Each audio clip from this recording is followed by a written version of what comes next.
ये jingle bell. आगे का गाना तो मुझे नहीं आता। ओके, माझ्या स्वीट हार्ट हजबंडने मला सांगितलं होतं की ख्रिसमससाठी डेट केक बनव। डेटवर कधी घेऊन तर नाही गेले, लग्नाच्या अगोदर सुद्धा नाही, पण म्हणे डेट केक बनव ख्रिसमससाठी। म्हटलं चला ठीक आहे, डेट केक बनवूया, थोडंसं काहीतरी आज डिफरंट बनवूया। तर हे ख्रिसमस यायच्या अगोदरच संपला, ख्रिसमससाठी बनवायला सांगितला होता। तर म्हटलं थोडं आज काहीतरी हेल्दी बनवूया, मैदा न वापरता। तर मी गव्हाच्या पिठाने डेट केक बनवलेला आहे। हे बघा, एकदम टेस्टी, मॉइस्ट आणि यम्मी। तर त्यांना आणायला सांगितलं होतं डेट, तर त्यांच्यासमोर लोटांगण घालून घालून ते आणून दिलं फार दिवसाने। इतका राग आला होता आणि हसायला सुद्धा येत होतं।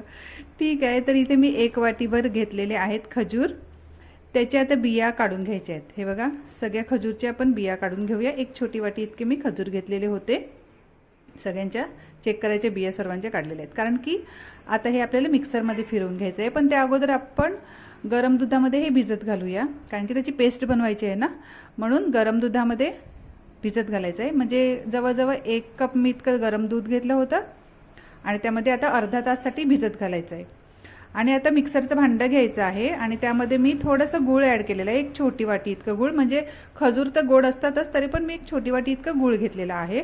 आणि त्यामध्ये आता हे आपले भिजत घातलेले खजूर आहेत ना, दुधासकट त्यामध्ये ॲड करायचं आहे आणि छान अशी स्मूथ पेस्ट बनवून घ्यायची आहे। जर तुम्हाला वाटलं की खजूर थोडंसं आहे म्हणजे बाकी आहे पेस्ट बनायचं, तर 2-3 वेळा फिरवून घ्यायचं। ठीक आहे, छान अशी स्मूथ पेस्ट बनवून घ्यायची आहे। आता हे उरलेलं आहे ना, त्यामध्ये मी अजून थोडंसं दूध ॲड करून थोडंसं अजून त्यामध्ये फिरवून घेतलेलं आहे मी मिक्सरमध्ये। हे बघा, काहीच बाकी सोडायचं नाही आहे, सर्व घ्यायचं आहे। ठीक आहे, आता सर्व छान असं मिक्स करून घ्यायचं आहे। ठीक आहे, आता त्यामध्ये मी ॲड केलेला आहे 1 चमचा व्हॅनिला एसेन्स आणि छान असं मिक्स करून घ्यायचं आहे। आणि 1 छोटी वाटी इतकं तेल ॲड करायचं आहे। हे बघा, 1 छोटी वाटी इतकं, म्हणजे मी मोठी वाटी घेतली ती अर्धी वाटी घेतली। ठीक, आता हे सर्व मिक्स करून घ्यायचं आहे, छान असं तेल त्यामध्ये एकजीव व्हायला पाहिजे। आता त्यामध्ये मी ॲड केलेला आहे 1.5 वाटी मैदा, 1.5 छोटी वाटी इतका मैदा ॲड केलेला आहे आणि 1 मोठा चमचा बेकिंग पावडर आणि अर्धा चमचा बेकिंग सोडा, चिमूटभर मीठ, इतकं, जास्त काही साहित्य लागत नाही। आणि खूप छान असा हेल्दी सुद्धा होणार आहे केक, लहान मुलांना तो खूपच आवडेल। थोडं थोडं करून दूध ॲड करायचं आहे, त्यामध्ये मी पूर्ण दूधच ॲड केलेलं होतं, पाणी बिलकुल ॲड केलेलं नाही आहे। आणि हे बघा, छान अशी पेस्ट बनवून घ्यायची आहे। ठीक, आता इथे मी भांडं घेतलेलं आहे, त्यामध्ये थोडंसं मी तेल लावून त्यावर मैदा भुरभुरलेला होता आणि ग्रीस करून ठेवलेलं होतं, त्यामध्ये सगळं बॅटर ॲड करायचं आहे। थोडंसं टॅप करून घ्यायचं आहे, म्हणजे त्यामधली एअर असते ती निघून जाते। आणि वरून अक्रोड तुम्ही घातलं तरी चालेल, पण मी इथे बदाम घातलेले आहेत, अक्रोड अवेलेबल नव्हते माझ्याकडे, मी वरून बदाम घातलेले आहेत। ठीक, आता त्यामध्ये मी 1 कढई घेतलेली आहे जाडसर, थोडंसं त्यामध्ये मीठ ॲड केलेलं आहे आणि आता 55 ते 55 मिनटं, 50 ते 55 मिनटं बेक करून घ्यायचं आहे।